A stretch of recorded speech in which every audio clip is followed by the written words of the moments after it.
কাপালিক বাবা, দাঁড়িয়ে আছেন কেন? আপনার বলি সম্পন্ন করুন, এক্ষুনি তো সূর্যের আলো ফুটে যাবে। এ কি, আমার খড়গটি এভাবে শূন্যে আটকে গেল কেন? কিছুতেই তো এটাকে নামাতে পারছি না। কাল নাগিনী, আমার খড়গ কোনো এক শক্তিশালী শক্তি আটকে রেখেছে। কিছুতেই আমি এই খড়গটাকে নামাতে পারছি না। এরপর কাপালিক অনেক চেষ্টা করে ওই খড়গটিকে নামানোর, কিন্তু কিছুতেই।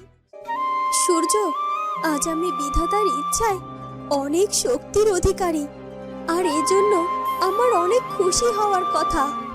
কিন্তু আজ আমি যে কিছুতেই খুশি হতে পারছি না, কারণ তুমি আমার কাছে নেই, আর তোমাকে ছাড়া যে আমি শূন্য। তুমি আমার জন্য তোমার রাজ্য রাজত্ব সব কিছু ছেড়ে জঙ্গলের কুটিরে আশ্রয় নিয়েছিলে, কিন্তু আমি তোমাকে তো আগলেই রাখতে পারিনি। তোমাকে আমি পেয়েও হারিয়ে ফেলেছি। আমি এত শক্তি অর্জন করেও জানতে পারছি না যে তুমি কোথায় আছো। এমনকি দরবেশ বাবাও তোমার অবস্থান নিশ্চিত করতে পারছে না।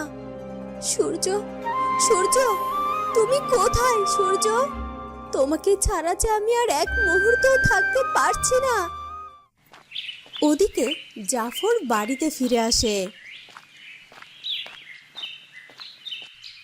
নীলা, মা নীলা, আমাকে এক গ্লাস পানি দে তো মা। নীলা, তোর বাবার গলা না? হ্যাঁ মা, বাবা মনে হলো আমার কাছে পানি চাইলো। যাই, আমি বাবার জন্য পানি নিয়ে যাই। কই রে মা নীলা, কোথায় গেলি তোরা? জাফরের ডাকে সবাই বেরিয়ে আসে। এই নাও বাবা পানি। নীলা পানি দিতেই জাফর সেই পানি পান করে। শিলার বাবা, তুমি এতদিন কোথায় ছিলে? বাড়িতে কেন ফিরে আসনি? নীলা, তোর মাকে বলে দে, তার সাথে কথা বলার ইচ্ছা আমার নেই।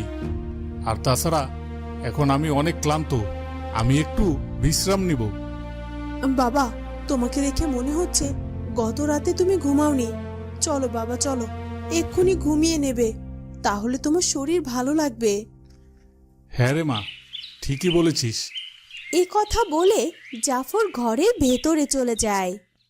দরবেশ বাবা, এতটা সময় পার হয়ে গেল, তাও তো আলো এখনো ফিরে এলো না। তখনই আলো মেঘমালার পিঠে চড়ে